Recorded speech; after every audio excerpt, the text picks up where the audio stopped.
ඔබට සදහම් නදියෙන් සිසිලස ලබන්නට ධම්ම නදී තිත්ත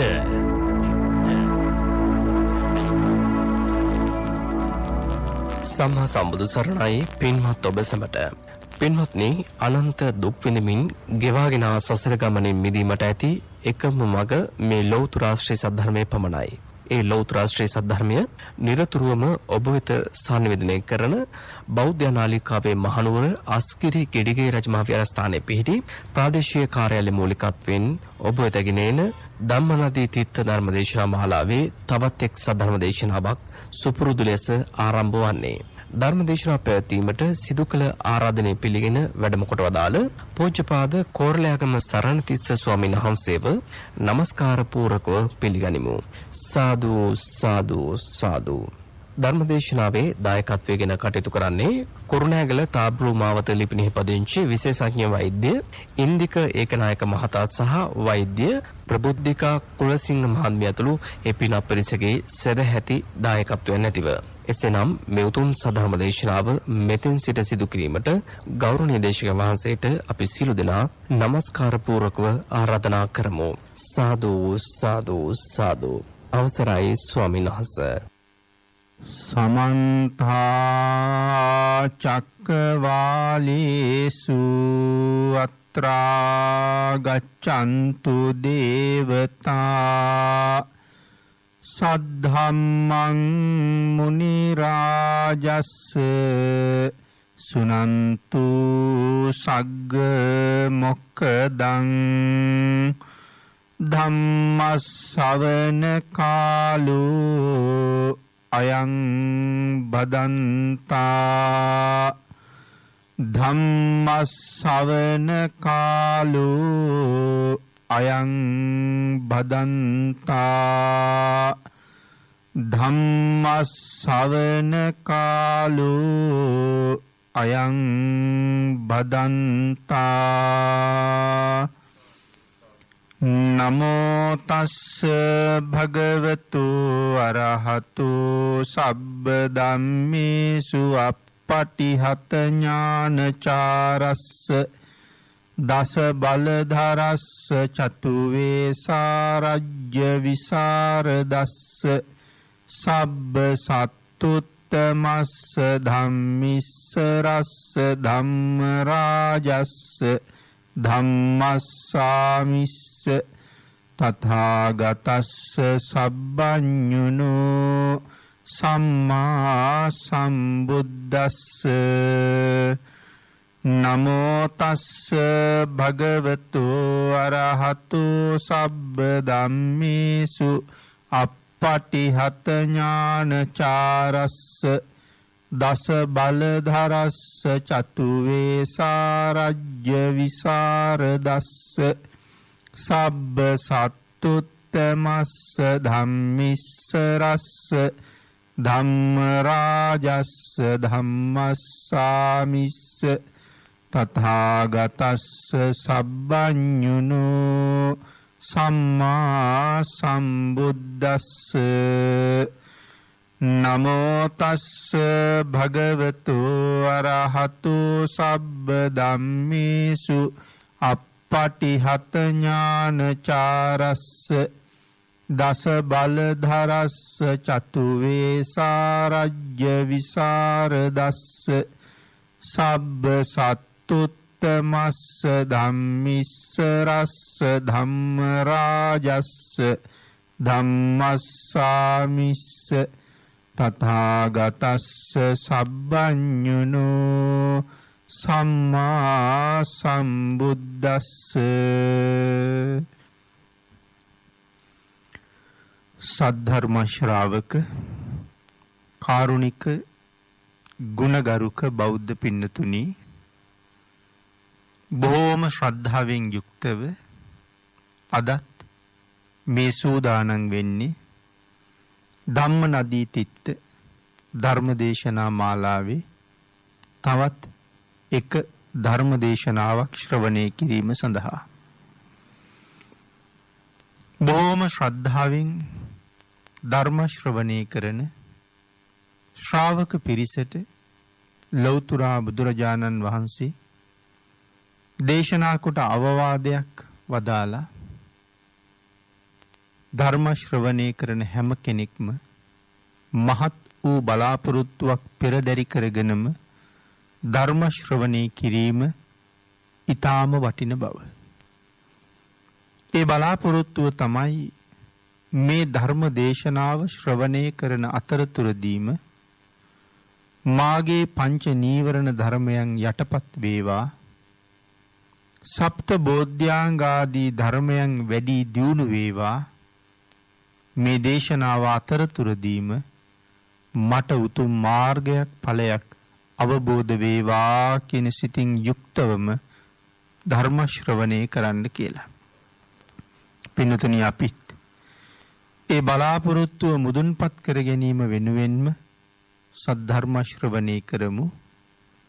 අද ධර්ම දේශනාවේ මාතෘකාව හැටියට මම යොදා ගන්න කල්පනා කළේ ධම්මපද පාළියේ 9 වෙනි වූ පාප වර්ගෙහි සඳහන් වෙන 9 වෙනි ගාථා රත්නය.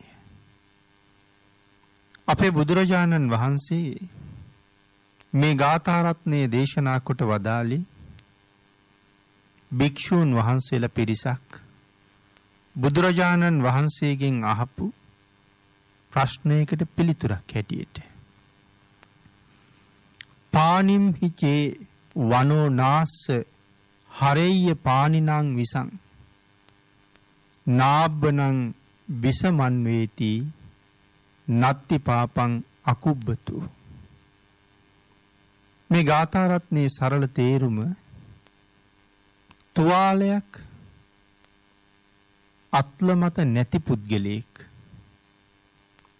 ඒ අත්ල මතට යම් විසක් වක් කරගත්තොත් නැත්නම් අතට විසක් ගත්තොත් ඒ විස ශරීරගත වෙන්නේ නැති බව.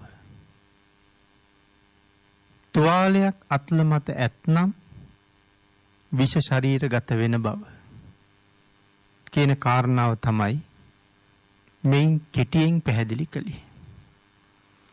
මේ වාගේ ප්‍රශ්නයක් භික්ෂූන් වහන්සේලා බුදුරජාණන් වහන්සේගෙන් ඇහුවේ ඇයි? මේ විදිහේ ගාථාවක් භාග්‍යතුන් වහන්සේ ඒ පැනයට පිළිතුරක් හැටියට දේශනා කොට වදාළේ මොන වාගේ හේතුවක් නිසාද කියන කාරණාව අපි ටිකක් සාකච්ඡා කරමු. පින්නතුනි, අපේ භාග්‍යතුන් වහන්සේ වැඩ හිටපු කාලේ රජගහ නුවර සිටු පවුලක ඊටාම ලස්සන දූ කුමාරියක් හිටියා.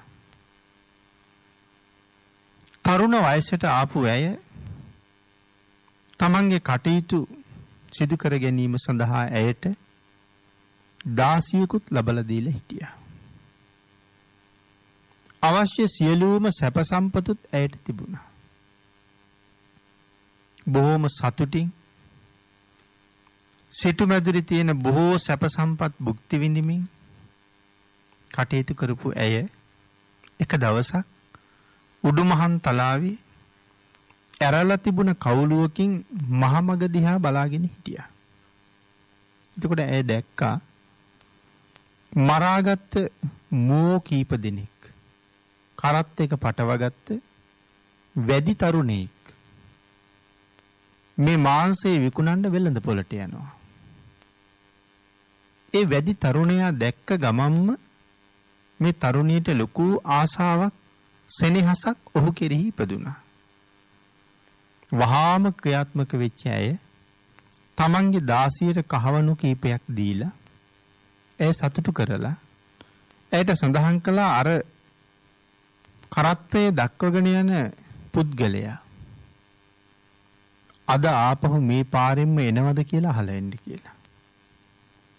ඇය ඉක්මනට ගිහිල්ලා ඔහු මුණ ගැහිලා ඔහුගෙන් ඇහුවා අද මේ පාරෙන්ම එනවද කොයි වෙලාවට දෙන්නේ කියලා. ඔහු සඳහන් කළා මේ තියෙන මස් ප්‍රමාණයේ හැටියට රෑ වෙනකම්ම මස් විකුණන්න වෙයි. අද දවසේ සමහරට ඉවර කරන්නත් බැරි වෙයි. කෙසේ වෙතත් මම හෙට උදේ ආපහු යනවා. හැබැයි එන්නේ මේ පාරෙන් නෙමෙයි වෙනත් මාර්ගයක් දක්වලා ඔහු සඳහන් කළා ඒ පාරෙන් තමයි මම ආපහු යන්නේ කියලා. අර මෙහෙකාරිය වහාම සිටුදුවට ඒ බව දැනුවත් කළා. ඇය Tamanට අවශ්‍ය දේවල් ටික ලෑස්ති කරගෙන පහවදා උදේ පාන්දරම අවදි වෙලා කිලිටි වස්ත්‍ර ඇඳගෙන කලගෙඩියකුත් උකුලේ තියාගෙන සිටුමාලිගාවේ 16ක් දියගේන්න එළියට යනවා වගේ මාලිගාවෙන් එළියට බැහැලා යන්න ගියා. කාටවත් ඇය මේ සිටුදුවමද කියලා හඳුනාගන්න බැරි වුණා. කිලිටු ඇඳුම් ඇඳගෙන හිටියේ පිටුපාල යන්නේ. ඇය අර තරුණයා එනවා කියපු පාරටම ගියා. ගිහිල්ලා ඔහු එනතුරු මග බලාගෙන හිටියා. හදිසියෙම තරුණයාගේ කරත්තේ එනවා දැකලා කලගෙඩියේ එතනම බිම දාලා දැන් කරත්තේ පිටිපස්සෙන් යනවා. අර තරුණයාට ටිකක් දුර යනකොට හිතුණා මම එන්නේ මගේ පස්සෙන්මද කියලා. කතා කරලා ඇහුවා කොහෙද යන්නේ කියලා. මගේ පස්සෙන් නම් එන්න එපා කියලා කිව්වා. ඉතින් දෙතුන් පාරක්ම එහෙම කිව්වා. කියනකොට අර තරුණිය කියනවා මේ මහපාරේ මම යන්නේ මගේ ගමන. මහපාරේ යන මට ඔබ යන පස්සෙන් එන්න එපා කියලා කොහොමද කියන්නේ? මම පාරේ යන්නේ. ඔහු නිශ්ශබ්දවම කරත්තේ පදවගෙන ඉස්සරහට ගියා. නමුත් ඔහුට තේරෙනවා මම පස්සෙන්මයි එන්නේ. නැවත නැවත ඇයට කීවා එන්න එපා කියලා. ඒත් ඇය දිගින් දිගටම එනවා. ඔහු කල්පනා කළා පසුපසින් එන වාසනාවට පයින් ගහන එක සුදුසු නෑ. ඒ නිසා රථයට නංව ගත්තා. වැදි ගෙදරටම එක්ක ගියා. එක්කරගෙන ගිහිල්ලා ඇය ඔහුගේ බිරිඳ බවට පත් කරගත්තා. දැන් ඔවුන් දෙපළ බොහොම සමගියෙන් ජීවත් වෙන කාලේ මේ තරුණයාට දාව ඇයට පුතු 7 දෙනෙක් ලැබුණා. මොහු කරන්නේ හැමදාම දැල් දාලා උගුල් හදලා සත්තු අල්ලගෙන ඒ මාංශ විකුණලා තමයි ජීවත් වෙන්නේ. ඇය හැමදාම උදේට ස්වාමියාට අවශ්‍ය උපකරණ ටික හදලා දෙනවා. හවසට උගුල් හදන්න යනකොට අවශ්‍ය පිහිය, නූල්, උල්, දැල් ඒ ආදී සියලු දේවලුත් පිළියෙල කරලා දෙනවා. බිරිඳකගෙන් ස්වාමියාගේ එදිනෙදා කටයුතු සඳහා අවශ්‍ය හැම දෙයක්ම නොපිරිහෙලාම ඇගෙන් සම්පූර්ණ වුණා. එක දවසක් මහා කරුණා සමාපත්තියෙන් ලෝක ධාතුව බලා වදාළ අපේ සම්මා සම්බුදුරජාණන් වහන්සේ මේ වැඩි පවුල දැක්කා. ලෞතුරා භාග්‍යතුන් වහන්සේලාගේ සිරිතක්. දවසකට දෙපාරක් මහා කරුණා සමාපත්තියෙන් ලෝක ධාතුව බලනවා. උදේට බලන වෙලාවේ සක්වල මුව විට ඉඳලා ඒ කියන්නේ සක්වලේ කෙරවල ඉඳලා සුගන්ධ කුටියේ දොරටුව දක්වාම බලනවා. හවසට බලනකොට සුගන්ධ කුටියේ දොරටුව ළඟ ඉඳලා සක්වල මුව විට දක්වාම බලනවා. ඔය අතරේ භාග්‍යතුන් වහන්සේගේ විශේෂ පිහිටක් ලැබුණොත් මේ සසර දිනන්න පුළුවන් අය, දුගතියෙන් සුගතියට යන්න වාසනාව ලබන්න පුළුවන් අය භාග්‍යතුන් වහන්සේගේ කරුණා නෙතට ගැටෙනවා. එදා භාග්‍යතුන් වහන්සේට මුණ ගැහුනේ මේ වැඩි පවුල. අපේ භාග්‍යතුන් වහන්සේ පින්ඩ පාතේ වඩින අතරේ මේ වැද්දාගේ උගුල් තියෙන ප්‍රදේශයට වැඩියා. එදා කිසිම උගුලක කිසිම සතෙක් නැහැ. නමුත් දැන් මේ පුද්ගලයා උගුල් පරීක්ෂා කරන්න එනවා. ඒ නිසා මේ උගුල් තිබුණ තැන්වල භාග්‍යතුන් වහන්සේගේ සිරිපා සටහන තිබ්බා. තේල මදක් ඈත් වෙලා භාග්‍යතුන් වහන්සේ ගහක් මුල විවේකීව වැඩ හිටියා. පිළිතුනේ අර පුද්ගලයා වෙනදා වගේම මේ උගුල් ටික පරීක්ෂා කරමින් ආවා. කිසි සතෙක් නැහැ. ඔහුට හිතුණා එකත් එකටම කවුරු හරි අද සත්තු ටික ලෙහෙලා ඇරලා තියෙනවා. කවුද මේ වැඩේ කරන්න ඇත්තේ? දැන් බොහෝම කේන්ති ගිහිල්ලා. එහෙම බල බල යනකොට ඔහු දැක්ක භාග්‍යතුන් වහන්සේගේ සිරිපාසලකුණ. කෙනෙකුගේ අඩි ඔහු දැක්කා. තව ටිකක් වටපිට බලනකොට බුදුරජාණන් වහන්සේ ගහක් මුල වැඩ ඉන්නවා. මේ පුද්ගලයා තමයි සත්තු ටික නිදහස් කරන්න ඇත්තේ. කේන්තිය හොඳටම වැඩි වුණා. ඊතලයක් දුන්නට යොදලා දුනුදිය නගාගත්ත භාග්‍යතුන් වහන්සේට විදින්න. නමුත් බුද්ධානුභාව බලයෙන් දෙවියන් බඹුන් මරුන් සහිත ලෝකේ භාග්‍යතුන් වහන්සේගේ දිවිතොර කරන්න සමත් කෙනෙක් නැහැ. දුනුදිය නගාගත්ත මිසක් ඊතලයේ මුදා හරින්න බෑ. පින්නතුනි මේ දුන්න හුඟක් තදයි.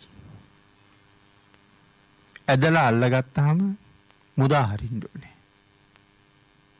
නමුත් මොහු ඇදගත්ත මිසක් මුදා හරින්න බෑ. මොහුගේ ඇටකෝඩු බිඳෙන්න තරම් වේදනාවයි. ටික වෙලාවක් යනකොට දැන් ක්ලාන්ත ගතියක් වාගේ මුළු ශරීරේම දාඩියෙන් තෙමිලා ගිහිල්ලා අර ඇදගෙන ඉන්න නිසා කට ඇරිලා කෙල වැක්කිරෙනවා වෙහෙස නිසා. මේ වෙලාවේ මේ වැද්දාගේ පුතාලා ටික වෙන කටයුත්තක ඉඳලා ගෙදර ආවා. අම්මගෙන් ඇහුවා කෝ තාත්තා? අම්මා කිව්වා පුතේ තාත්තා එන්න වෙලා. වෙනදා මෙලහට එනවා. ඇවිල්ලා. තාම නෑනේ අද. තාත්තට කරදරයක්ද දන්නේ ටිකක් බලන්න කියලා. දරුවෝ ටිකත් කැලේට ගියා. ඒගොල්ලෝ හදිසියෙම දැක්කා තාත්තා කාට හරි විදින්න දුන්න නගාගෙන ඉන්නවා. තාත්තා බොහොම පීඩාවෙන් ඉන්න බවක් දැක්කා. ඔවුනුත් දුනදිය ඇදගත්තා. පුතාලා 7 දෙනාමත් තාත්තට වෙච්ච දේම අත්විඳිනවා. සෑහෙන වෙලාවක් ගෙදර ආයේ බලාගෙන හිටියා දැන් කවුරුවත් නැහැ. ඊට පස්සේ අර වැද්දාගේ බිරිඳ මේ වැද්දාගේ නම කුක්කුට මිත්ත. බිරිඳ ලේලි වරුන්ට කතා කළා. ඒ කියන්නේ පුතාලා ඔක්කොම විවාහකයි. ඔබලාගේ ස්වාමි පුරුෂයොත් නැහැ. මගේ ස්වාමි පුරුෂයත් නැහැ. සියලු දෙනාටම කරදරයක් වුණාද? යන් බලන්න. එහෙම කියලා කැලීට ගියා. හදිසියේ දැක්ක සියලු දෙනාම දුනුදිය නගාගෙන ඉන්නවා. කාට විදින්නද කියලා බලහම ඇය දැක්ක බුදුරජාණන් වහන්සේ ගහක් මුල වැඩ ඉන්නවා. ඒ දිහාවට තමයි දුනුදිය නගාගෙන ඉන්නේ. නමුත් අර කවුරුවත් අඳුරගත්තේ නෑ මේ ශ්‍රමණ බවත් ගෞතමයන් වහන්සේ කියලා. නමුත් ඇය එකපාරම අත් දෙක ඔසෝලා හිස මත තියාගත්තා. අර මහා විපතක් වෙච්චහම අපි ඉහාත බදා ගන්නවා කියලා කියන්නේ. ඒ වාගේ අත් දෙකම ඔළුව උඩ තියාගෙන කෑ ගහන්න පටන් ගත්තා. මගේ පියාණන් නොනසව්, මගේ පියාණන් නොනසව් කියලා කෑ ගැහුවා. කෑ ගහලා බුදුරජාණන් වහන්සේ ළඟට දුවගෙන ගියා. බොහොම ක්ලාන්ත ස්වභාවයෙන් වාගේ තමයි කුක්කුට මිත්ත ඉන්නේ. නමුත් බිරිඳගේ හඬත් ඇය කියන වචන ටික ඔහුට යාන්තමට වගේ ඇහුණා. ඔහුට ඒත් එක්කම හිතුණා අනේ මේ මගේ මාමණ්ඩිද? කවදාවත් මාමණ්ඩි දැකලා නැහැනේ. දරුවන්ට හිතුණා මේ අපේ මුත්තණුවන්ද? භාග්‍යතුන් වහන්සේ අදිෂ්ඨානයේ අත්හැරියා. ඒගොල්ලෝ දුනුදිය පාත් කළා. අපි අතින් ලොකු වරදක් උනේ. ඒගොල්ලෝ තමන්ගේ බිරිඳට මවට අනුව ළඟට ගිහිල්ලා බුදුරජාණන් වහන්සේට වැඳලා සමාව ඉල්ලුවා. බිරිඳෑවරුත් භාග්‍යතුන් වහන්සේ ළඟට ගිහිල්ලා වන්දනා කළා. ඒ සියලු දෙනාටම බුදුරජාණන් වහන්සේ ධර්ම දේශනා කළා. ඒ ධර්ම දේශනාව අවසානයේ මේ 16 දෙනාම සෝවාන් වුණා. පුතාලා 7යි, ලේලිවරු 7යි, අම්මයි තාත්තයි. එකෙන් 15 දෙනෙක් තමයි සෝවාන් වුණේ. එතකොට සඳහන් කළා පින්නතුනි, ඇයි 15 දෙනෙක් සෝවාන් වුණේ? කුක්කුට මිත්ත වැද්දගේ ස්වාමි දියණිය බිරිඳ ඊතා ලාබාල කාලී සෝවාන් වෙලයි හිටියේ. රජගහනුවර සිටුපවුලේ ඉන්න කාලෙම ඇය බණ අහලා සෝවාන් වෙලා හිටියේ. වැද්දත් එක්ක එන වෙලාවෙත් ඇය සෝවාන් වෙලයි හිටියේ. ඒ නිසා 15 දිනම සෝවාන් වුණා. අම්මා කලින් සෝවාන් වෙලයි ඉන්නේ. ඒ අය සෝවාන් ඵලෙහි පිහිටවලා අපේ භාග්‍යතුන් වහන්සේ පිණ්ඩපාතේ වැඩියා. එදා පිඬුසිඟා වැඩලා විහාරයට වඩිනකොට ටිකක් වෙලා ගියා. අග්‍ර උපස්ථායක ආනන්දයන් වහන්සේ ඇහුවා, ස්වාමීනි භාග්‍යතුන් වහන්සේ අද වෙලා ගියා නේද කියලා. භාග්‍යතුන් වහන්සේ සඳහන් කළ ආනන්ද මං අද කුක්කුට මිත්තට පිහිට වෙන්න ගියා කියලා. ඒ කාරණාව භාග්‍යතුන් වහන්සේ පැහැදිලි කළා.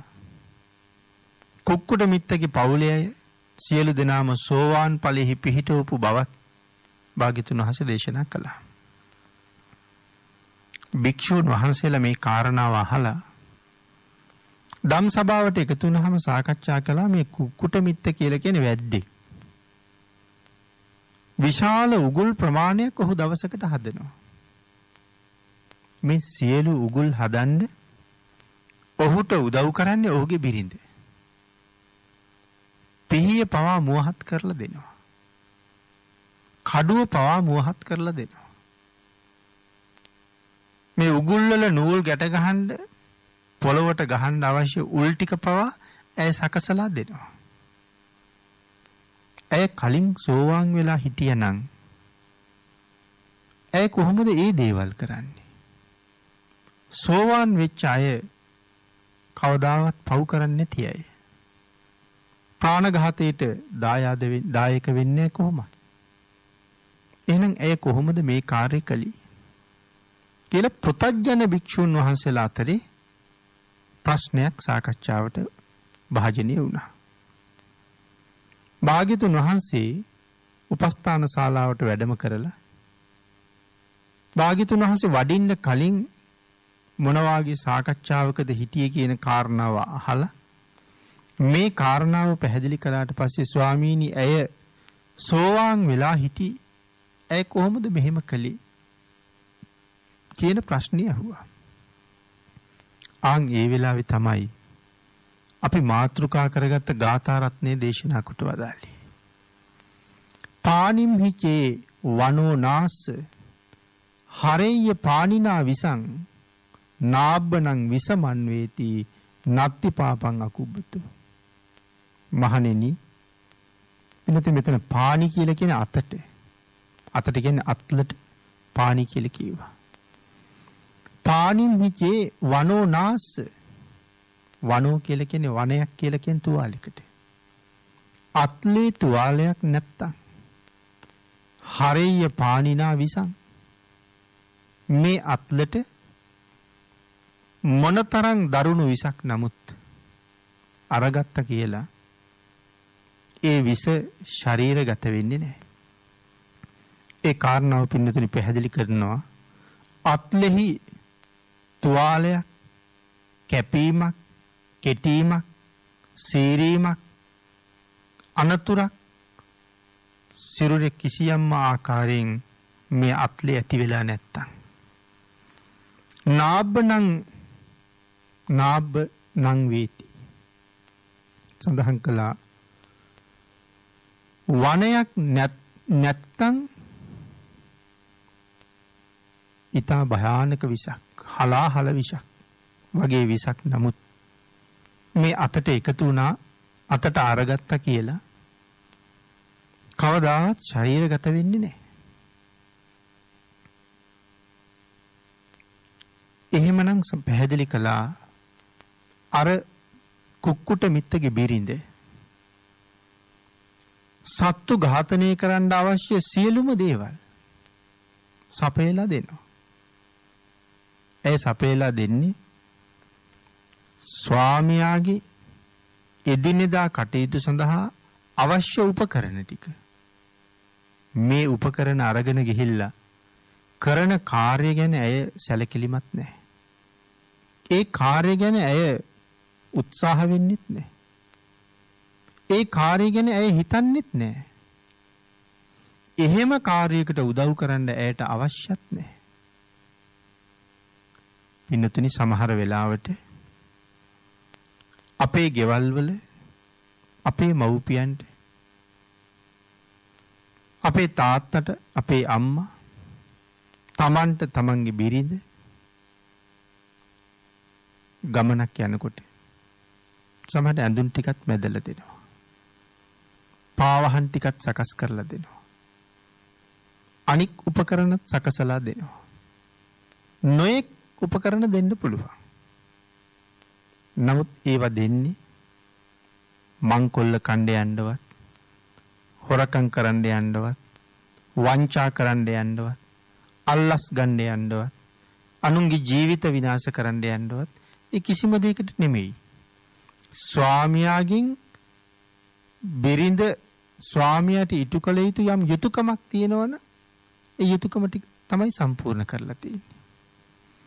අපි කඩේකට ගිහිල්ලා දැලක් ගන්නවා. ඒක මාළු අල්ලන දැලක්. අපිට දැලක් දුන්නා කියලා වෙලෙන්දට පව් සිද්ධ වෙන්නේ නැහැ. අපි කඩෙන් පිහියක් ඉල්ලගත්තා කියලා ඒ පිහිය ගෙනහිල්ලා මං මිනිහෙක් මැරුවොත් වෙලෙන්දට පව් සිද්ධ වෙන්නේ නැහැ. අපි කඩේට ගිහිල්ලා කෘමිනාශකත් අරගන්නවා. ඉතින් අපිට කෘමිනාශක දුන්නා කියලා වෙලෙන්දට පව් සිද්ධ වෙන්නේ නැහැ. එයාගේ කාර්යය වෙලඳාම. මේක ගෙනහිල්ලා මොහු කරන්නේ මොන කාර්යයද කියන එක, මේක ගෙනහිල්ලා කුඹුරට ඉහළ සත්තු මරාපන් කියන කාරණාව වෙලෙන්ද ගාව නැහැ. ඒ නිසා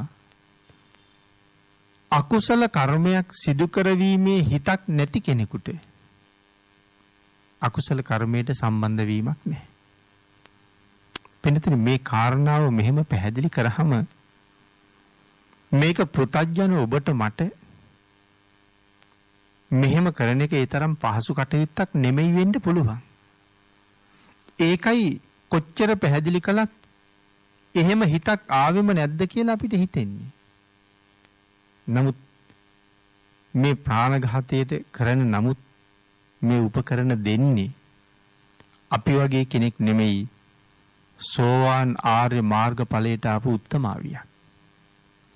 ඒ අයගේ සිතුවිලි ක්‍රියාත්මක වෙන හැටි අපේ සිතුවිලි ක්‍රියාත්මක වෙන හැටි දෙකක්. ඒ නිසා ඇය කිසිසේත් ප්‍රාණඝාතයට අනුබල දෙනව නෙමෙයි මේ. ඒකයි භාග්‍යතුන් වහන්සේ මෙතන පැහැදිලි කරන්නේ. නාබ්බණං විසමන් වේති නත්ති පාපං අකුබ්බතු. අතේ තුවාලයක් නැත්තම් විෂ ශරීරගත වෙන්නේ නෑ වගේ ප්‍රාණඝාතයේ පිළිබඳව හැඟීමක් නැතිනම් ඇයට අකුසලයක් සම්පූර්ණ වෙන්නෙත් නැහැ. ඒ ඇයට අකුසල් පිරෙන්නෙත් නැහැ. කියන කාරණාව භාග්‍යතුන් වහන්සේ මනාව පැහැදිලි කළා. එහෙනම් එදිනෙදා අපි කරන කටයුතු වලදී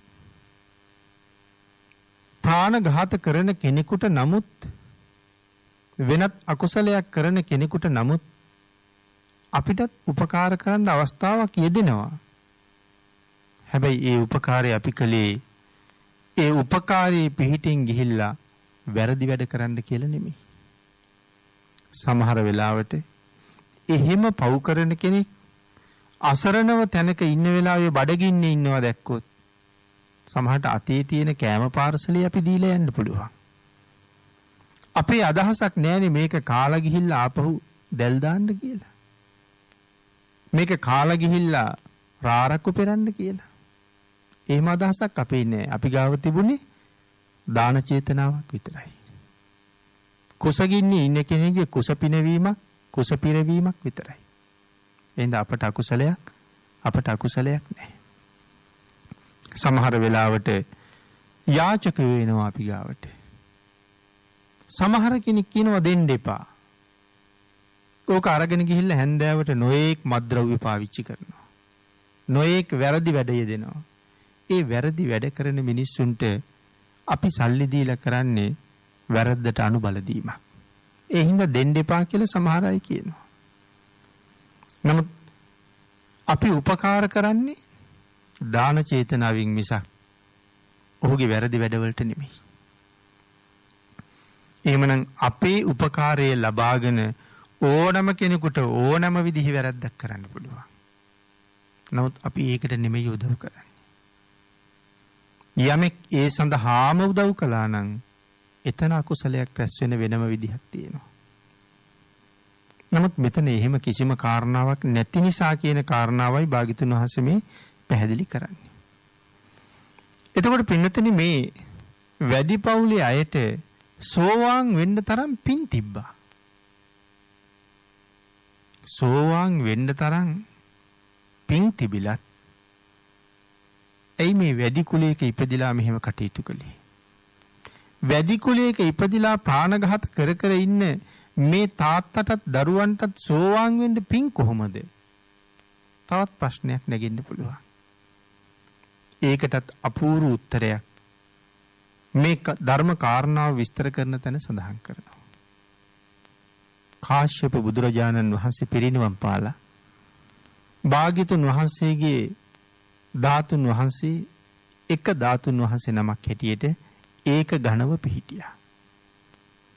දෙවියොත් මිනිස්සුත් එකතු වෙලා භාග්‍යතුන් වහන්සේගේ ධාතුන් වහන්සේ තැන්පත් කරන්න චෛත්‍යයක් හැදුවා. විශාල චෛත්‍යයක්. සඳහන් කරනවා චෛත්‍ය හදනකොට චෛත්‍ය ඇතුලේ ගඩොල් බඳිනකොට සිරියල් කියලා ගල් වර්ගයක් මාණික්‍ය විශේෂයක් වෙන්න පුළුවන්. ආන් ඒ ගල් අඹරලා තල තෙල් වලින් අනලා රත්තරන් ආලේප කරලා ඒ ගල් තමයි ඇතුලේ බැඳලා තියෙන්නේ. ඊට පිටපැත්තෙන් නැවත ගල් පේලියක් බැඳගෙන යනවා තනිකරම ඝන රත්තරන් වලින්. ඒ එක ගඩොලක වටිනාකම කහවණු ලක්ෂයක් කියලා සඳහන් කරනවා. බොහෝම උසට චෛත්‍ය රාජානන් වහන්සේ ගොඩනගලා ඉවරයි. ඊළඟට තියෙනවා ධාතුන් වහන්සේලා තැන්පත් කරන උත්සවය. මිනිස්සු කතා කළා මේකට නම් විශාල ධනයක් වියදම් වෙනවා.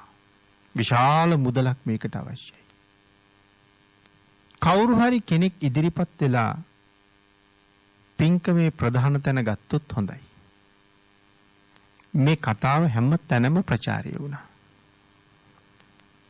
එක පිටිසර ගමක හිටියා දුප්පත් මිනිසෙක්. ඔහු තමන්ගේ ගතේ සිතේ ශක්තිය යොදලා දාඩිය මුගුරු වගුරවල බොහෝම වෙහෙස මහන්සි වෙලා හරියට නොකා නොබී එකතු කරගත්ත ධනයක් තිබුණා කෝටි 9ක් විතර. මොහුට අර කතාව ආරංචි වුණා. පින්කමේ ප්‍රධානත්වයේ කවුරු හරි ගත්තොත් හොඳයි කියලා. ආන්ගේ ආරංචියේ කන වැකෙනවත් එක්කම ඔහු කහවණු කෝටියක් ගෙනහිල්ලා අර පිරිසට දීලා කිව්වා මේ මුදල මූලික මුදලක් හැටියට තියාගන්න. ඔබලාගේ පින්කමේ මූලිකත්වය මම ගන්නවා කියලා. මිනිස්සු බොහොම සතුටටපත් වෙලා හැම තැනම කතා කරනවා පිටිසර ගමක දුප්පත් මිනිහෙක් මෙහෙම උදව්වක් කළා. අපේ නගරේ සිටුවරයට ඕන තරම් සල්ලි තියෙනවා. නමුත් ඔහු නෙමෙයි මේ වෙනකන් අපිට කීයක්වත් දෙන්නම් කිව්වේ. කියන කතාව හැමතැනම කතා වෙවි මිනිස්සු සිටුවරයට චෝදනා කළා. සිටුවරයට ඒක ආරංචි වුණා. ඔහු කල්පනා කළා නෑ මටත් මේක හොඳ නෑ. මම පින්කමේ ප්‍රධානිය වෙන්න ඕනේ. ඔහු කෝටි 2ක් දුන්නා. ඒක ආරංචි වුණා අර පුද්ගලයාට. ඔහු තවත් කෝටියක් දුන්නා. සිටුවරයට වඩා ඉහළට යන්න කෝටි 2ක් දීලා කෝටි 3ක් කළා. සිටුවරයා තව කෝටියක් දීලා කෝටි 4ක් කළා. ඒතකොට මුළු මුදල කෝටි 4ක් තියෙනවා දැන්. සිටුවරයා තවත් කෝටියක් දුන්නා කියහම මේ අහිංසක පුද්ගලයා තවත් කෝටියක් දුන්නා. මෙහෙම දෙමාරුවට දීගෙන ගියා. දැන් කෝටි 8ක් විතර මුදල් එකතු වෙලා. අර අහිංසක පුජ්‍යලයා කල්පනා කළා මේ සිටුවරයත් එක්ක මට මෙහෙම තරගෙට මුදල් දෙන්න මුදල් නැහැ. සිටුවරයා ළඟ නිදන්ගත ධනය විතරක් තියෙනවා 40 කෝටියක්. ඔහු අන්‍ය වෙළඳුන්ට දීපු මුදලත් තව බොහොම තියෙනවා ණයට දීපුවා. ධනය උපයන්න වෙනම වියදම් කරපු විශාල මුදලක් තියෙනවා. අර ණයතුරුස් ටිකත් හම්බුනහම වියදම් කරපු මුදල් නිසා ආපහු ලොකු ආයෝජනයක් ලැබෙනවා. මට මොහොත් එක්ක කවදාවත් තරඟ කරන්න බෑ. ඒ හින්දා කල්පනා කළා මමත් මගේ බිරිඳත් මගේ පුතාලා ටිකත් මගේ ලේලිවරුත් ජීවිතේ තියනකම් මේ සෑයට බැල මෙහෙවරකම් කරනවා. අපි මේ සෑය සතු වෙනවා. එතකොට ඒ පිරිස සෑයට අයිති අය. සෑය සතු වෙනවා. කියලා ඇවිල්ලා ප්‍රකාශ කළා. මිනිස්සු ආයෙ ගොඩාක් සතුටින් කතා කළා. සල්ලි මිල මුදල් නම් කොහෙන් හොයන්න බැරිද? සල්ලි මිල මුදල් කාට එකතු කරගන්න බැරිද? නමුත් පවුලක් පිටින්ම සෑය සතු වෙනවා කියන එක ලේසියෙන් කෙනෙකුට කරන්න පුළුවන් වැඩක් නෙමෙයි. මුළු ජීවිත කාලෙටම සෑය සතු වෙන්නේ. ඒ නිසා මොහුම තමයි ප්‍රධානිය කරගන්න ඕනේ. දැන් එතකොට අර පුද්ගලයා සහ පවුලේ අයම තමයි පින්කමේ ප්‍රධානිය වෙන්නේ. මිනිසුන් දෙවියන්ගේ අනුග්‍රහයත් සමග ධාතුන් වහන්සේලා තැන්පත් කරලා චෛත්‍යයේ කටයුතු නිමා කරලා දෙවියන්ට මිනිසුන්ට වන්දනාමාන කරන්න පහසුකම් ටික සකස් කළා. අර පවුලේ අය සෑමලුව පිරිසිදු කරනවා. සෑය ආරක්ෂා කරනවා. පරමල් ඉවත් කරනවා. මිනිස්සු ගැවසිලා අපවිත්‍ර වෙච්ච තැන් පිරිසිදු කරනවා. සෑය ආරක්ෂා කරගෙන ඉන්නවා. කාලයක් මෙහෙම කළා. මිනිස්සු ආයේ කල්පනා කළා ඔහු පින්කමේ ප්‍රධානත්වයේ ගත්ත බව ඇත්ත. නමුත් මේ සෑය සතු වෙලා කරගෙන යන කාර්ය සුළුපටු කාර්යයක් නෙමෙයි. විශාල සෑයක් පින්නතුනි ගව් ගානක් උස. එතකොට වට ප්‍රමාණය කොහොම තියෙන්නේ ඇත්ත? සුළු භූමි භාගයක් නෙමෙයි. අපි දකිනවා වාගේ පුංචි සෑයක් නෙමෙයි. අපේ හිතේ ඇති වෙනවා වාගේ පුංචි රූපයක් නෙමෙයි. විශාල කටයුතු ගොඩක් තියෙනවා. ඒ නිසා මේ පිරිස දාසභාවයෙන් නිදහස් කරමු කියලා මිනිස්සු සල්ලි එකතු කළා. සල්ලි එකතු කරලා අර 16 දෙනාගේම බර කිරුවා. බර කිරලා 16 දෙනාගේම බර කොච්චරද? ඒ බරට කහවණු චෛත්‍යයට පූජා කළා. කහවණු පූජා කරලා අර අය දාසභාවයෙන් නිදහස් කළා.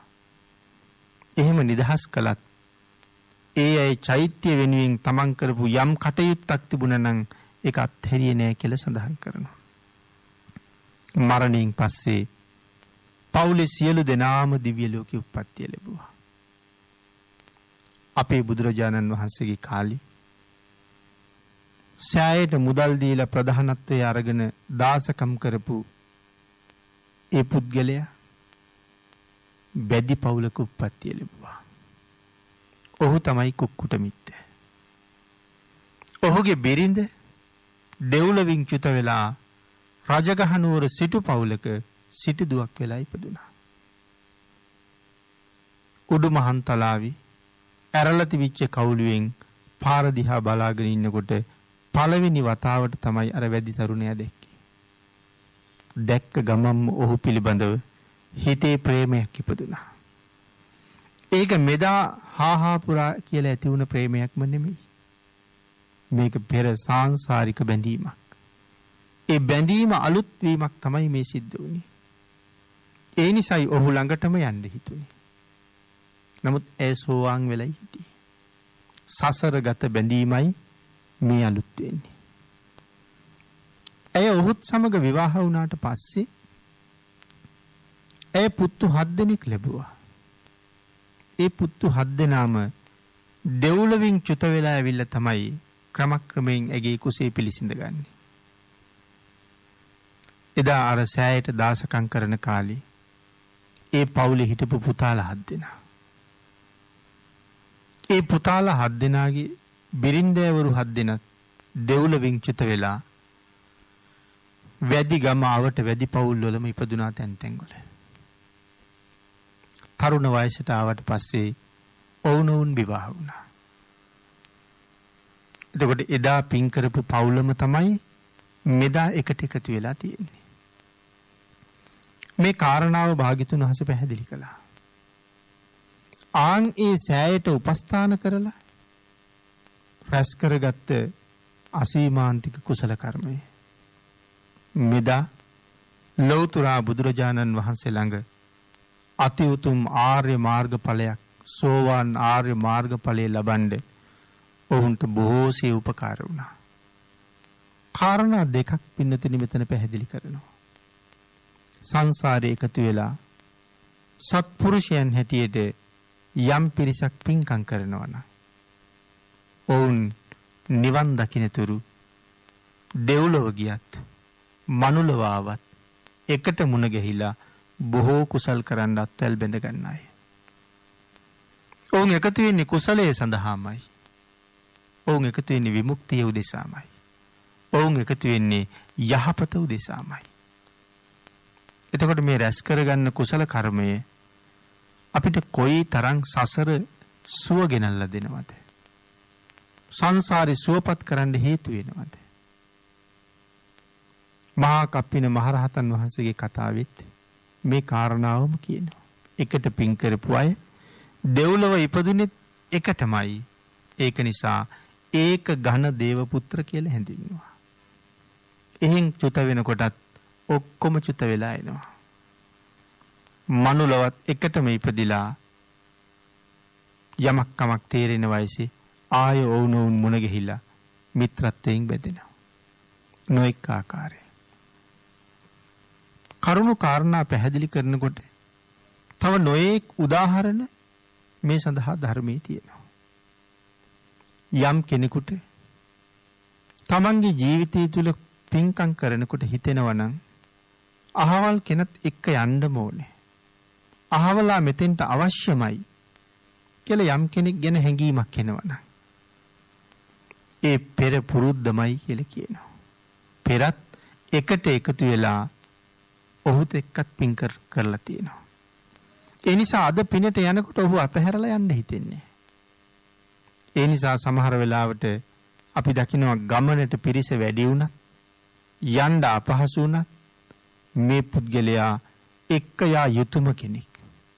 කොහොම හරි එක්ක යා යුතු කෙනෙක් කියලා අපි සම්බන්ධ කරගන්න අවස්ථා අපේ ජීවිතවලත් තියෙනවා. ඒ මෙදා විතරක් නෙමෙයි ඈත ඉඳලා එන පුරුද්දක ස්වභාවය. අනිත් කාරණාව පින්නතුනි බුදුරජාණන් වහන්සේගේ ධාතුන් වහන්සේලා වැඩ ඉන්නේ චෛත්‍ය රාජානන් වහන්සේ ළඟ උපස්ථාන කරලා වත කරලා රැස් කරගත්ත කුසල කර්මය කොයි තරම් උත්තරීතරද? යම් භවයක කරගන්න ඒ උදාර කුසල කර්මය සසර බොහොම ඉක්මනට සැප විපාක ගෙනල්ලා දීලා සංසාරෙන් එතර කරවන්න තරම් ලොකු ශක්තියක් ලබලා දෙන්න හේතු වෙන කුසල කර්මයක් වෙනවා. මෙදා ජීවිතේ අපි කරගන්න දේවල් යහපත් දේවල් නිරර්ථකව නිස්කාරණේ කවදාවත් අහක යන්නේ. යම් කෙනෙක් මහමග යන ගමන් නමුත් චෛත්‍යයක් බෝධියක් පිළිම වහන්සේ නමක් දැකලා හිතේ ප්‍රසාදයක් ඇති කර ගන්නවා නම් එතනත් තියෙන්නේ මහ ලොකු කුසලයක්. මේකට කියන්නේ චිත්ත ප්‍රසාද කුසලය. ඒ ගැන කතා කරපු තැන් ධර්මයේ තියෙනවා. පහන් සංවේගයක් උපදිනවා. සමහර කෙනෙකුට එහෙම දැක්කහම ආසනයක වාඩි වෙලා හිටියත් ටිකක් නැගිට වෙන ගතියක් තියෙනවා. ඒක දැක්ක ගමන්ම වෙන දෙයක්. හිතලා මතලා අනික් අයට දකින්න කරන දෙයක් නෙමෙයි. එහෙම සංවේගයක් ඇති වෙනවා. පාවහන් දෙක පයලාගෙන හිටියත් වාහනයක් තුල නමුත් දැක්ක ගමන් ගැලවෙනවා.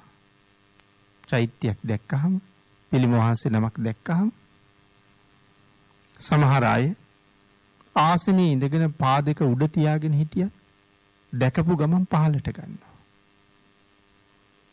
මේ ශ්‍රද්ධාව හිතේ උපදින පහන් සංවේගය.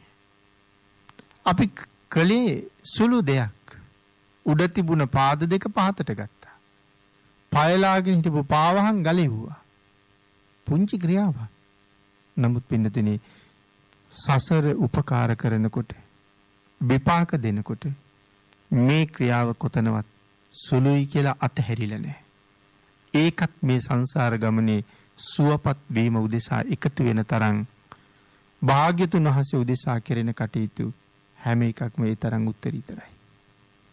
මොකද ඒ පහන් සිත ඒ තරම්ම ප්‍රබලයි. කාරණාවක් සඳහන් කරනවා සමහර තැනක.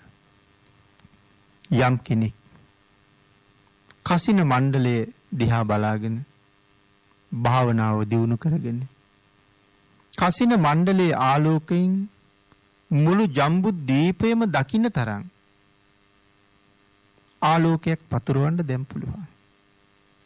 මේ කසින මණ්ඩලයේ ආලෝකයෙන් කසින භාවනාව වඩලා ලබාගත් ආලෝකයෙන් දැන් මුළු දඹදිව තලයේම පේනවා. ඒ තරමටම භාවනාව දියුණු වෙලා. ඊළඟට පැහැදිලි කරනවා යම් පුද්ගලයෙකුට බුදුරජාණන් වහන්සේ සම්බන්ධයෙන් පස්වනක් ප්‍රීතියෙන් එක ප්‍රීතියක්.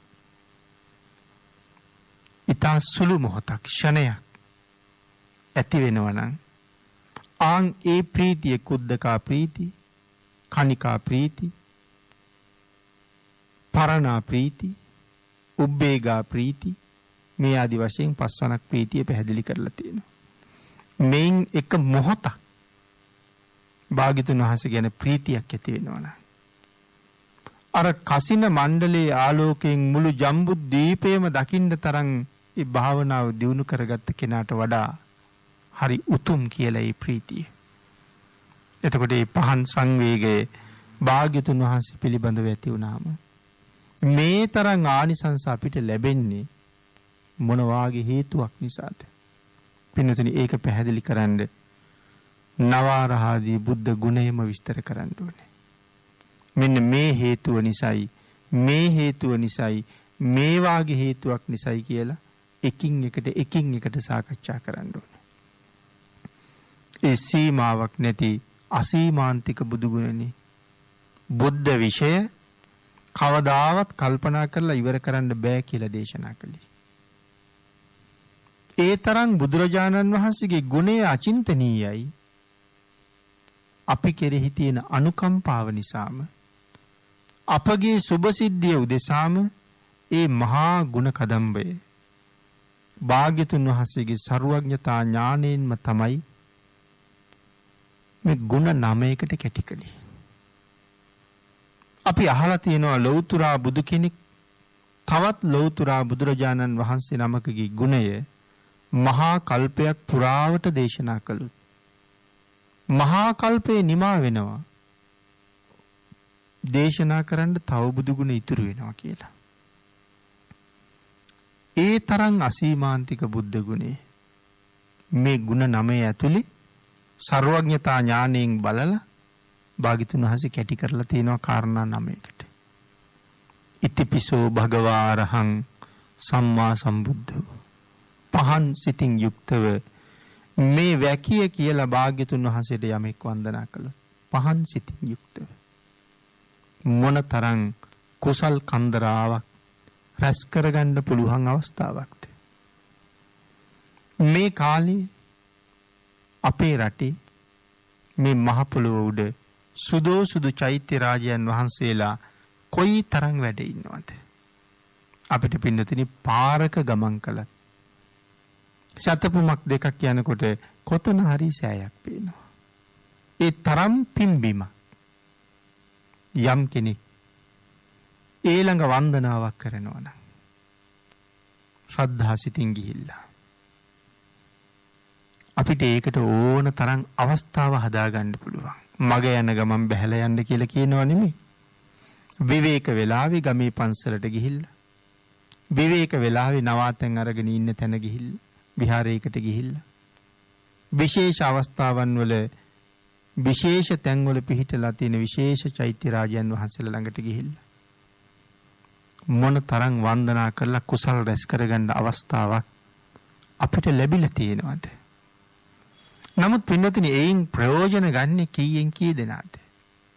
ලෞකික කටයුතු සඳහා ඕන තරම් කාලය වියදම් කරන මිනිස්සුන්ට තමන්ගේ මතු සසර සුබ සිද්ධිය උදෙසා මේ උතුම් කාරණාවකට යෙදෙන්න තරම් වාග්ය නැති පින නැති නමුත් මේ පින්බිමේ උපන් කොච්චර ඉන්නවද? ඥානවන්තයෝ ප්‍රඥාවන්තයෝ බණ අහලා කරුණු කාරණා දැනගෙන ශ්‍රද්ධාව නගාගෙන තමන්ගේ කාලය වෙන් කරලා මෙවන් උතුම් පින්කම් ළඟ ඕන තරම් අතර වෙනවා. මා පුණ්‍ය භායි කියන සූත්‍ර දේශනාවේ අපේ බුදුරජාණන් වහන්සේ දේශනා කොට වදාළේ මහණෙනි මේ ලෝකේ පින කියලා වචනයක් තියෙනවද? මහණෙනි පින කියලා කියන්නේ සැපයට නමක්. යමෙක් පින් රැස් කරනවද සංසාරේ බොහෝ කාලයක් සුව සම්පත භුක්ති විඳින්න අවශ්‍ය ධනයයි රැස් කරන්නේ. පින් කරනවා කියලා කියන්නේ සසර සැප ලබනවා කියන එකයි.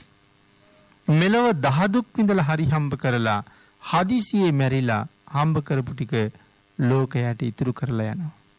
නමුත් යුතුයකම් හැටියට නමුත් එහෙම මහන්සි වෙලා අපි ධනෙ හෙව්වට ඒ සියල්ල දාලන යන්නේ පින්නතුනි.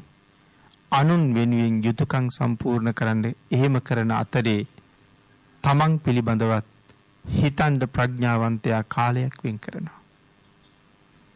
මේ කරුණු අපිට ආපහු ශ්‍රේෂ්ඨ බුද්ධාන්තරයක ලැබිච්ච උදාර මනුස්ස ජීවිතයක් තුළ අපිට භුක්ති විඳින්න තියෙන වරප්‍රසාද ගැන මේ කියලා දෙන්නේ.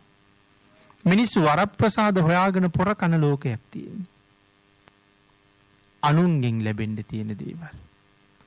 අනුන්ට ලැබෙන්න තියෙන දේවල් හොරා ගන්න උත්සාහ කරන තරම් වරප්‍රසාද. නමුත් මෙවන් පුණ්‍ය භූමියක උපත ලබනවත් එක්කම මේ බුද්ධාන්තරයෙන් අපිට තිලින වෙච්ච වරප්‍රසාද විශාල ප්‍රමාණයක් තියෙනවා. ජීවිතයක කරලා ඉවර කරගන්න බැරි තරම්. මට ලැබිච්ච එවන් වරප්‍රසාද ටික මොනවද? හොයා සම්පූර්ණ කරගන්න තියෙන එක. ඒකයි මම සඳහන් කළේ ඥානවන්තයෝ ඒක මුදුන්පත් කරනවා. එහෙමනම් මේ ධර්ම කාරණාවෙන් අපිට කරුණු දෙකක් පැහැදිලි කළා. අකුසල චේතනාව ඉස්මතු වෙලා නැත්තම් තමන් කරන කාර්යයේදී අකුසලයක් වෙන්නේ නැහැ. අපිට මේක පැහැදිලි කරන්න බොහෝ තැන් තියෙනවා කියලා මම සිහිපත් කළා. කුඹුරු කොටන කෙනෙක් සත්තු මරන්න හිතාගෙන කුඹුරු කොටනව නෙමෙයි. පාරේ යනකොට අපිට කූඹි ආදී කුඩා සත්තු ඕන තරම් පෑගිලා මැරෙයි. නමුත් පාරට බැස්සේ කූඹි මරන්න නෙමෙයි. වාහනයක ගමන් කරනකොට රෝදවලට පෑගිලා ඕන තරම් සත්තු මැරෙයි. සමහර කාලවල ওই ගෙම්බෝ වගේ සත්තු පාරේ ඕන තරම් ඉන්නවා වැහපු කාලෙට. නමුත් ඉතින් අපි ඒ සත්තු මරන්න කියලා හිතාගෙන වාහනේ අරන් එළියට බැස්සද? එහෙම නැති නිසා අපිට අකුසලයක් සිද්ධ වෙන්නේ නැහැ. එහෙනම් ඒ කාරණාව අපි මුලින් සාකච්ඡා කළා. දෙවනුව කුක්කුට මිත්තගේ අතීත කතාව පැහැදිලි කරන තැන මේ ජීවිතේ මොනතරම් පින් කරගන්න අවස්ථාව බුද්ධ ශාසනය නිසා මට දායාද වෙලා තියෙනවද කියන කාරණාවත් සාකච්ඡා කළා. එහෙනම් මේ කරුණු ඔක්කොම එකතු කරගෙන අපිට ජීවිතේ මහ ලොකු කාලයක් නැහැ. බොහොම කෙටි කාලයයි ජීවිතේ තියෙන්නේ. නොඑක් අනතුරු තියෙනවා. නොඑක් කරදර තියෙනවා. සමහර අනතුරු කලින් කියනවා. මහා සමුද්‍රයක වාන්දොරට විවෘත කරනකොට කලින් කියනවා පල්ලෙහි ඉන්න අය අයින් වෙන්න ආපදාවක් වෙන්න පුළුවන්. සුලි සුලඟක් එනකොට කලින් කියනවා පරිස්සම් වෙන්න ආරක්ෂා වෙන්න ආරක්ෂිත ස්ථාන වලට යන්න සුලි සුලඟක් එනවා. කුණාටුවක් එනවා. භූමිකම්පාවක් එනවා. ආපදාවක්නේ. එහෙනම් ආපදාව මනාව කළමනාකරණය කරලා මිනිස්සුන්ගේ ජීවිත ටික බේර ගන්නවා. පින්නතුනි මේ හැම ආපදාවක්ම අපිට කලින් දැනුවත්. නමුත් ඔය ඔක්කොටම වඩා ලොකුම ආපදාවක් තියෙනවනේ ජීවිතේට. ඒකනේ මරණය. අපි හැමෝම බය මරණයටනේ. මේ හොයා හම්බ කරගත්ත ඔක්කොම දේවල් අත්හරිනවනේ මරණයෙන් බේරෙන්න. ලොකුම ආපදාව මරණය. එහෙමනම් අර වෙලාවේ එන බාධක වලින් කරදර වලින් ආපදාවන්ගෙන් බේරෙන්න හොඳ කළමනාකාරීත්වයක් අපිට තියෙනවා. පිළිතුරු ඒ ඔක්කොටම වඩා වටිනවා ජීවිතයේ තියෙන මේ මහා කරදරයෙන් ජීවිතය ආරක්ෂා කරගන්න එක. එතකොට ජීවත් වෙන කාලේ අකුසලයෙන් ඈත් වෙලා යම් කෙනෙක් වැඩි වැඩියෙන් කුසල් රැස් කරනවා කියලා කියන්නේ හොඳ අපූර්ව ආපදා කළමනාකරණය. එහෙම නැත්නම් මැරිච්ච ගමන් දැවැන්ත ආපදාවක් තියෙනවා සතර අපායි කොහේ හරි. ඒ හින්දා අපි දැනගන්න ඕනේ ආපදාව කළමනාකරණය කරන්න. ආන් ඒ කළමනාකරණේ මනාව කරගත්ත කෙනා බුද්ධාන්තරයක ලැබිච්ච ශ්‍රේෂ්ඨ ජීවිතයට සාධාරණයක් කරපු කෙනෙක්. ඒ සාධාරණේ අඩු නැතුව කරන්න ඔබට අවස්ථාව උදා වෙලා තියෙන මේ මොහොතේ එයින් ප්‍රයෝජන ගන්න රත්නත්‍රී ආශිර්වාදයෙන් ශක්තිය ධෛර්යය වාග්ය වාසනාව උදා වේවා කියලා ආශිර්වාද කරනවා. පින්නතනි අද මේ උතුම් ධර්ම කාරණාව ධම්ම නදී තිත්ත ධර්මදේශනා වැඩසටහන් මාලාවේ යටතේ පැහැදිලි කරන්න දායකත්වයේ ලැබලා දෙන පින්වත් දායක පිරිස කුරුණෑගල තාබ්රු මාවතේ පදිංචි විශේෂඥ වෛද්‍ය ඉන්දික ඒකනායක මහත්මයා සහ වෛද්‍ය ප්‍රබුද්ධිකා කුලසිංහ මහත්මිය ඇතුළු පවුලේ සියලු දෙනා විසින් උතුම් අරමුණු කීපයක් වෛද්‍ය පවුලේ අය සිහිපත් කරනවා. දෙපාර්ශ්වයේම දෙමව්පියන්ට නිදුක් නිරෝගී සුවය ප්‍රාර්ථනා කිරීම නොවැම්බර් 13 වෙනිදාට යෙදුන ඉන්දික ඒකනායක මහත්මයාගේ උපන්දිනයේ නිමිති කොටගෙන එතුමාට හා පවුලේ සියලු දෙනාට නිරෝගී සුවය ප්‍රාර්ථනා කිරීම සස්විදු ඒකනායක හා නවින්දු ඒකනායක පුතුන් දෙදෙනාගේ අධ්‍යාපන කටයුතු සාර්ථක කරගන්න රත්නත්‍රී ආශිර්වාදේ ප්‍රාර්ථනා කිරීම පවුලේ සියලු ඥාති හිත මිත්‍රාදීන්ට නිදුක් නිරෝගී සුවය ප්‍රාර්ථනා කිරීම ධර්මදේශනයේ කළ ස්වාමින් වහන්සේට නිරෝගී සුවය හා දීර්ඝායුෂ ප්‍රාර්ථනා කිරීම ධර්ම ශ්‍රවණය කළ අප සැමට ධර්මාවබෝධයේ පිණිසත් අප සැම නමින් මිය ගිය සියලු ඥාතීන්ට පින් අනුමෝදන් කිරීම උදෙසාත් කල්යාණ මිත්‍ර දේශප්‍රිය මහත්මයා ප්‍රියංකා රණසිංහ මහත්මිය හා දූවරුන් දෙදෙනාට ආශිර්වාද කිරීමත් ලොව පවතින වත්මන් වසංගත වදුර ඊතා ඉක්මනින් අවසන් වීමට රත්නත්‍රී ආශිර්වාදේ ප්‍රාර්ථනා කිරීමත් මේ පින්කමේ උතුම් අරමුණු හැටියට සිහිපත් කරනවා. ඉන්දික ඒකනායක මහත්මයා ඇතුළු පවුලේ අය පින් අනුමෝදන් කළ සියලු දෙනාටම පින් අනුමෝදන් වේවා. ආශිර්වාද කළ සියලු දෙනාටම රත්නත්‍රී ආශිර්වාදයෙන් නිදුක් නිරෝගී භාවයේ චිරජීවනයේ උදා වේවා. හැම කෙනෙකුටම ඊ타ම ඉක්මන් භවයක ඊ타මත්ම කෙටි කාලයකින් සැප සහිත ප්‍රතිපදාවකින් උතුම් චතුරාර්ය සත්‍ය ධර්මය අවබෝධ කරගන්න මේ පුණ්‍ය ධර්මයන් හේතු වාසනා වේවා කියලා ප්‍රාර්ථනා කරමු.